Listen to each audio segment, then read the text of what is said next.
Throughout RuneScape's history, there has been many updates brought into the game, and as a result, RuneScape as we currently know it barely resembles the game it once was. While most of these updates were released into the game, there were also quite a few that didn't quite make it. Some of these updates, had they been released, it may have pushed the game in a completely different direction. In this video, we will be delving into RuneScape's past and looking at some of the most notable updates that were announced but never released into the game. I have ordered this top 10 list based on the updates that would have been most influential into the game. Also, some of these updates on the list, it isn't to say that this update won't happen, but it was announced at least a few years ago, and we know that it is either cancelled or shelved for the time being. Now, starting off at number 10, we have 3 new Abyssal Creatures. Now, the Abyssal Creatures are specifically the Abyssal Lord, the Abyssal Hound, and the Abyssal Savage, all released at 115 Slayer, 105 Slayer, and 95 Slayer. So this update was first discussed by Jagex at RuneFest in 2017. This update included 3 new Abyssal Demon-like creatures that would expand the Abyssal Demon Slayer task. So instead of having to fight the level 85 Abyssal Demons when you receive this task, players would have the option to fight Abyssal Demons or any of these 3 new Abyssal creatures.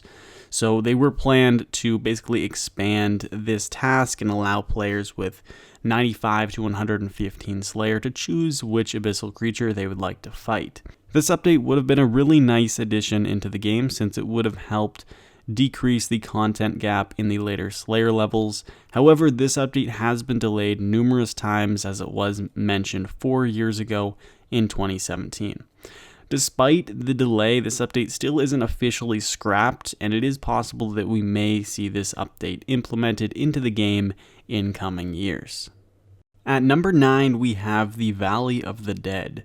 This update was meant to be a minigame that revolved around PvP. It was first discussed in 2014, and while the minigame never made it into RuneScape 3, it was used in the development of Darkscape, a RuneScape spin-off made by Jagex. So Darkscape, it was essentially an early Deadman mode where players were able to attack one another anywhere in Gielinor except the main cities, as they were considered safe zones.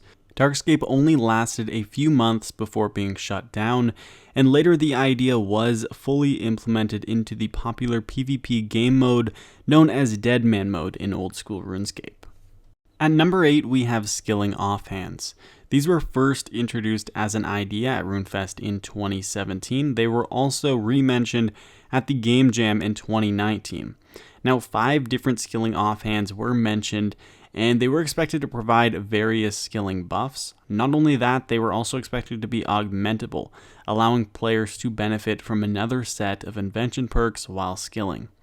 Now, while these particular skilling offhands never made it into the game, we have seen a few different skilling offhands be released lately, including the Orthan Furnace Core and the Artificer's Measure. So while we have finally received these 2 skilling offhands so far, there were several more in development over the past few years that have been shelved. Moving on to number 7, we have the Church of You. So the Church of You was an update concept that was presented at RuneFest 2013 and was expected to be released for 2014. The Church of You was expected to provide players a piece of content where they were to be worshipped by others.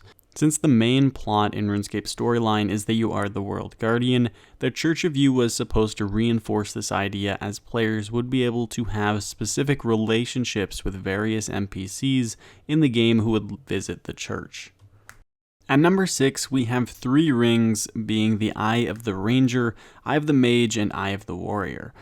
These rings were a concept discussed way back in 2010, and these rings would have provided players a deflection against their respective combat styles. So meaning that if a player was wearing the ring, they would actually deflect some damage back to the enemy. Now this was planned to be released right after the implementation of Soul Split, meaning that these rings would have been quite powerful. as they would allow players to deflect incoming attacks and use Soul Split at the same time.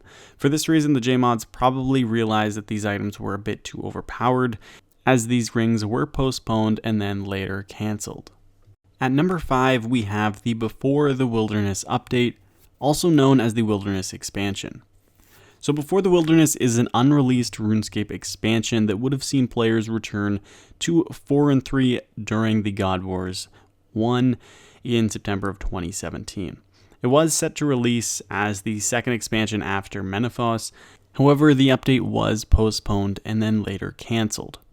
The purpose of this update was to focus the players' attention on forming alliance forces, establishing their own position, transporting resources back and forth, and equip the army, protect trade routes, etc. And basically the idea was you are going to be building your very own town in the wilderness.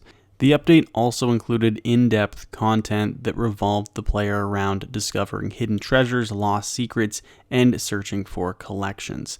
And you can even speculate that some of this has came out with the archaeology update. Now also with the Wilderness rework, update models were made for the God Wars Dungeon 1 bosses. However, players didn't like these models, therefore they were scrapped, and the entire rework was scrapped as well since the team wanted to go in another direction. At number 4, we have Group Ironman mode. So Group Ironman has been mentioned by Jagex in 2017, and it was expected to be another game mode added to the game. This game mode would have allowed players to play Ironman accounts, but in groups of 2 to 5 players. And as we know, Ironman mode can be a bit lonely as players must do everything on their own. However, Group Ironman was expected to bridge the gap between Mainscape and Ironman mode, allowing players to trade in between a small group of Ironman accounts. So this would have created a social aspect to the Ironman community that we currently do not have, and it would be a perfect game mode for a small group of friends. While this update has been shelved for now, there is some hope that it might be implemented in the future, as Old School RuneScape is actually expecting this game mode in the second half of 2021. If this game mode is popular, there would be a higher chance that we could see it in RuneScape 3, and also since the developers are finishing up RS3 Mobile, as that will be released soon, this will also free up some time for them to work on updates like this. Personally, I would be thrilled to see this update in-game, and I think it would be extremely successful. But for now, the update is shelved, and we have no idea if this game mode will come to the game or not. Moving on to number 3, we have bank bidders.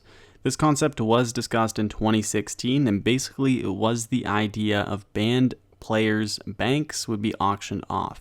So players could bid on the banks of banned accounts, and the player with the highest bid would then be awarded the banned account's bank.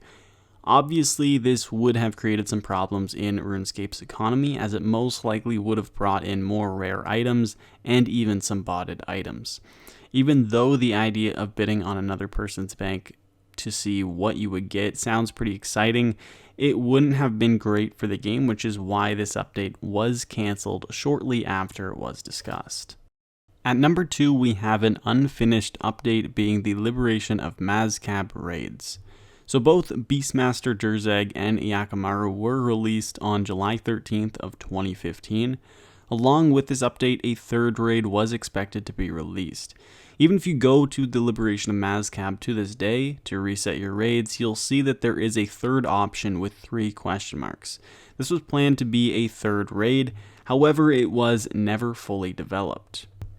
Most likely the main reason for this is because one of the main JMods that was working on this update left the team shortly after the Liberation of Mazcab was released. Some concept art was drawn for the final boss for raids, or possibly even final 2 bosses, as you guys can see. He had an idea of an air god or an air boss, as well as a fire type boss.